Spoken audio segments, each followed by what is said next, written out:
Okay, so this is a video on using least squares as an approximation method. And the idea here is that you have some function, we'll call it f.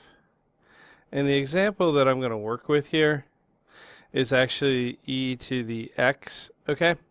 So, like, here we go. Here's e to the x. And we're going to approximate this over some small interval, so like 0 to 1, okay? And we want to find another function that's simpler, okay? So in our example, we're going to use some function g. In our example, it's going to be a line. That function does not always have to be a line, but it has to be some other simpler function. And what we want to be able to do is we want to deal with this in such a way that the area caused by the error, okay? So, like the area caused by the error, so that's this space here, and this space here is minimized. Now, the logical way to articulate that would be to say that we're going to take the integral from 0 to 1 of the absolute value, and e is going to be f of x. So of the, oops, this is awful. Let's fix that. There we go. The absolute value, and we just said that e is f of x, right? So the absolute value of f of x minus g of x dx. And the biggest problem with using the absolute value here is that the calculations for this, especially if f and g are a little bit more complex than this, can be absolutely awful. So what we do is that we note that on a small interval, if we just square the integrand, this is not going to yield that much of a different result. So we're just going to take f of x minus g of x squared dx, and we're going to look for the g of x that belongs to a particular family that makes that work. Okay, so in our example here, we made g of x the line that most makes that work. But what we're looking for is the g of x that belongs to a particular family of functions, or another way of saying this is a particular vector subspace of the continuous functions that makes this work. Okay, so let's take a look at how this would happen in calculus. Okay, so in our example, f of x is equal to e to the x on 0 to 1, right? And we're going to let my subspace be the subspace of polynomials of degree 1. That's a subspace of the continuous functions from 0 to 1.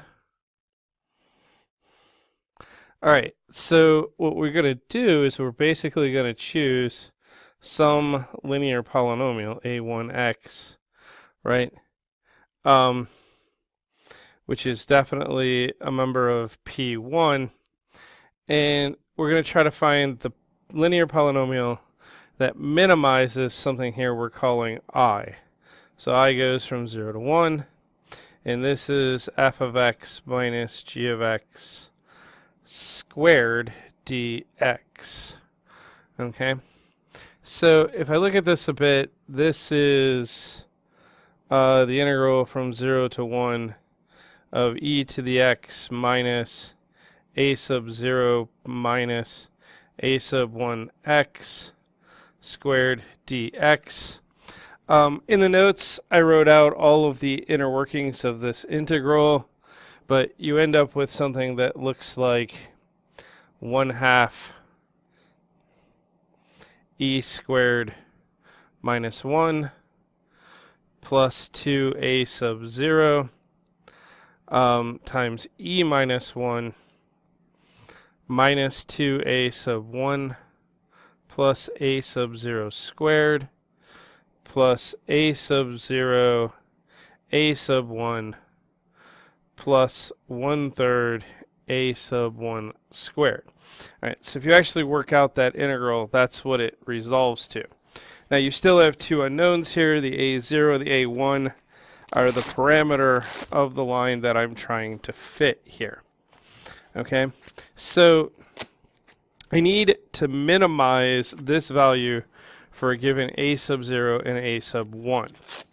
And from ACalc, what I learned was that I have to do this by finding the gradient of I at a sub 0, a sub 1, where this is equal to the 0 vector, right?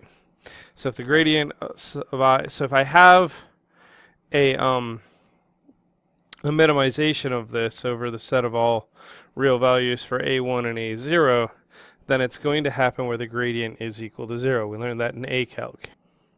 So in order to do that, I need the two partial derivatives.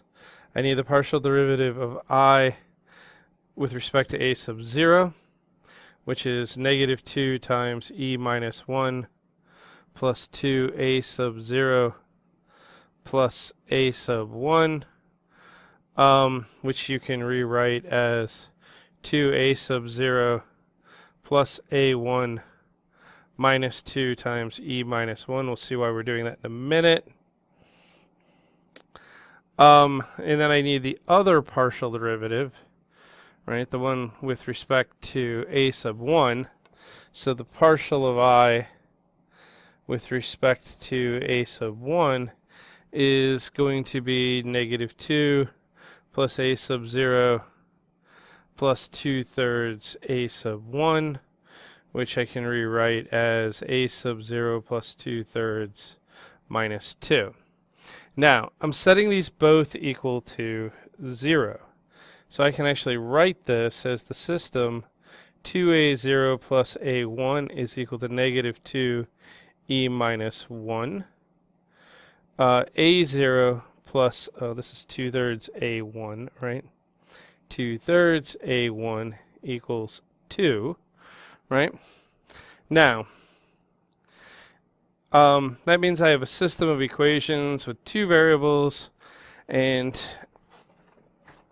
two equations, so I can use Gauss-Jordan here, right?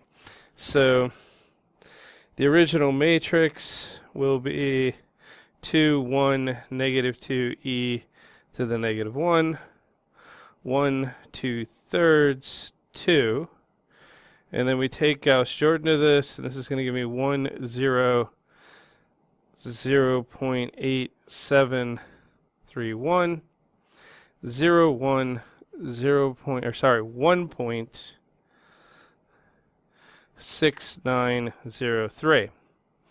All right, so this is doing this by ACalc, finding the gradient. So this is my line, right?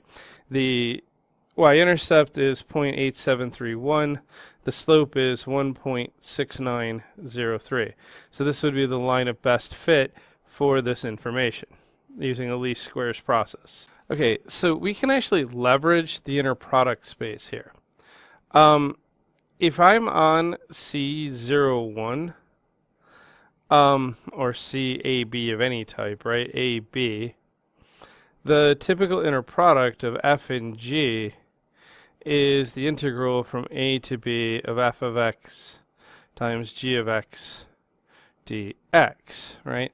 So I can rewrite I as the integral from a to b, right, of f of x minus g of x squared dx, right? So this is the same as taking the inner product of f minus g times itself, which happens to be the norm of f minus g squared. Okay, so this is going to get me to a theorem.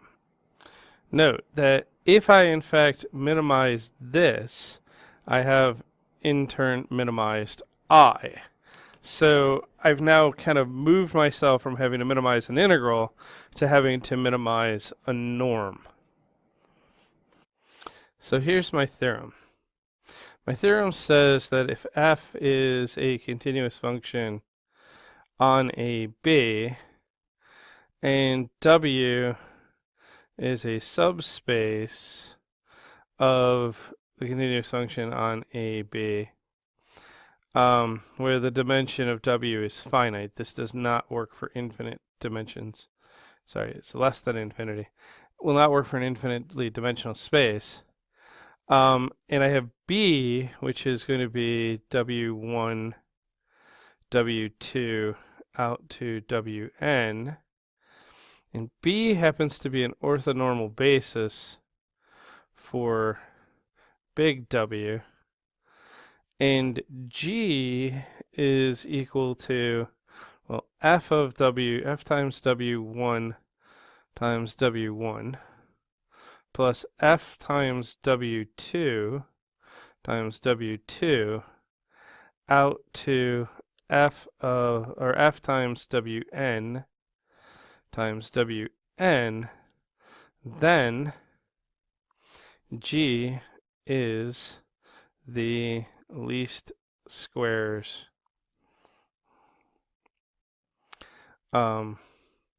solution. So this is the tricky bit, right? So if I have an inner product space and I have an orthonormal basis for that inner product space, then I can solve the problem. So let's take a look at how that works. So we're going to prove this. All right, so let's first recognize that G is a linear combination of the vectors that make up an orthonormal basis of W. So G has to be in W. Okay, and second, all I need to show is that FG squared is less than or equal to F minus W squared for all W in W. Okay, so once I have that this thing is minimal in the space, and I'm good to go. So let's look at F minus G. F minus G can be written as F minus, well, what did we say G was? G is F times W1, W1 minus F times W2, W2 out to F times Wn, Wn, right? Okay, so let's say, what do I get if I take F minus G and make this times Wi? So just given that Wi is any W in the orthonormal basis. So this means F times Wi minus F times F W1 W1, right? Minus F times W2, or sorry, it's F times, that's not right, I'm missing an inner product there. F times F times W2 W2 minus F times, sorry, these are not correct. These are Wi's, right? This is a W, this is a W, oop, that's what we're missing here. Let's back that up a minute.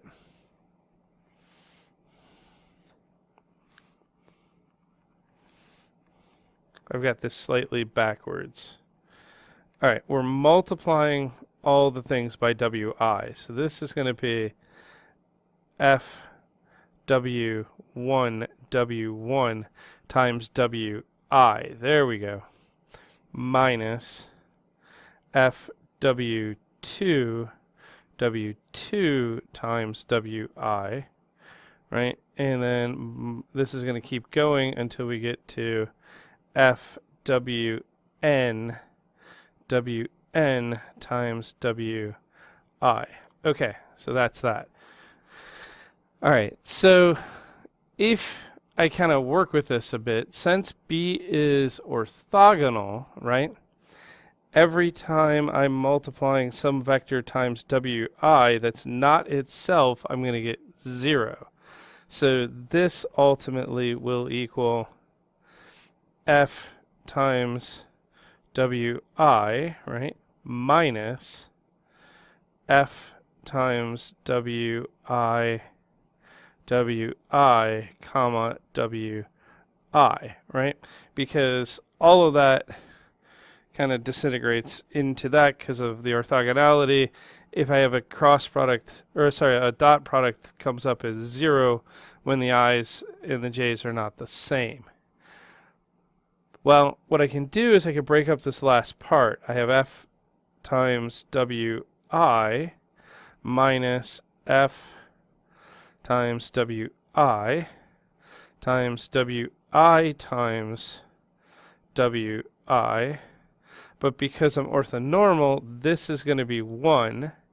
1 times this is itself. This minus this is 0, which tells me that fg has to be orthogonal to all of the things in the basis. So fg has to be orthogonal, or not orthogonal to everything that's in the basis. Orthonormal, actually. Orthogonal. It doesn't have to be orthonormal. So let's take a look at a quick little move that we can make here that gets us a little bit further down the road. Test. Okay, so the idea here is that the following is going to hold. Note that if I have f minus some vector w, I can rewrite this as f minus g plus g minus the vector w, which gives me that the norm of f minus w squared should be equal to the norm of f minus g plus the norm of, sorry, that's not correct, the norm of f minus g plus g minus w squared, right? Okay, so by the Pythagorean theorem here, I get that the norm of f minus w squared then has to be equal to the norm of f minus g squared plus the norm of g minus w squared.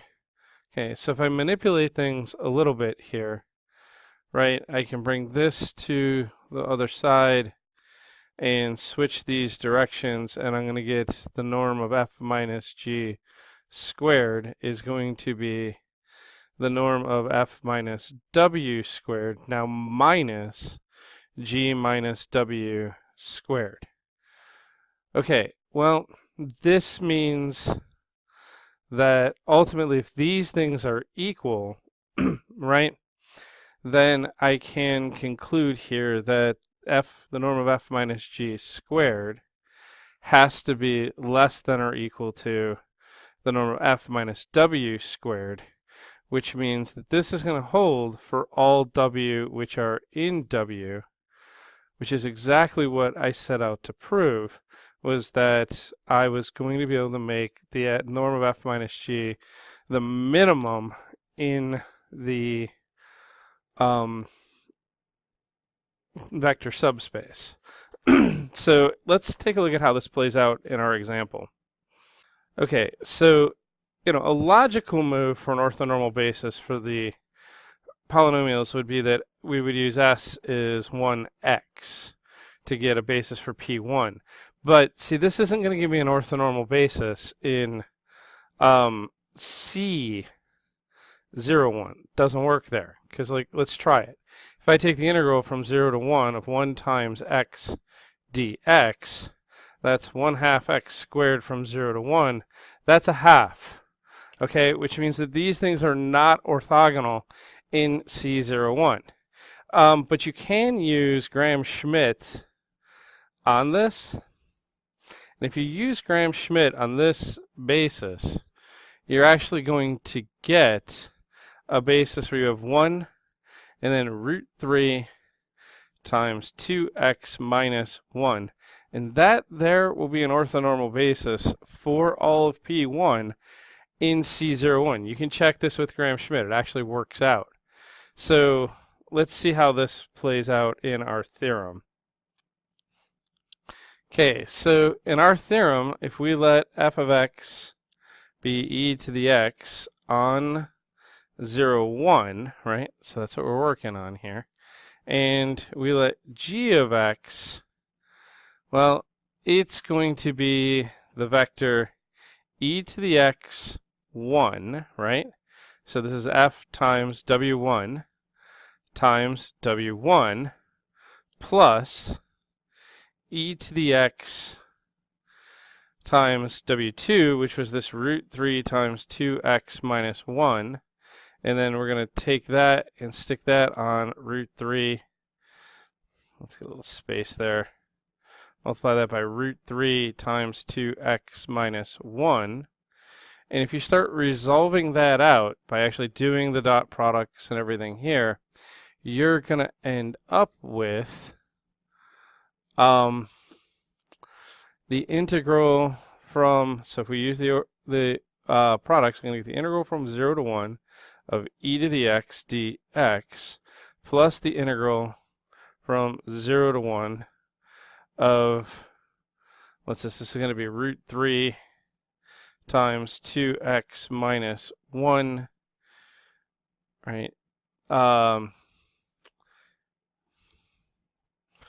that's right. It's got to come out twice, right? So it's going to be root 3 times 2x minus 1 times the integral from 0 to 1 of e to the x times root 3 times 2x minus 1, right, dx.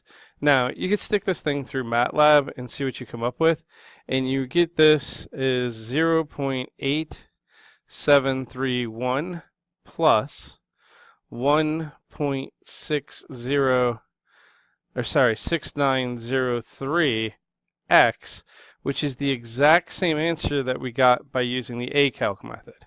So you can leverage the inner product in an inner product space in an orthonormal basis in order to be able to find a least squares idea. I'd advise going back through this video and going back through the notes and seeing if you can kind of piece it all together, because I know there's a lot of moving parts here. And we'll take a look at it again in class as well.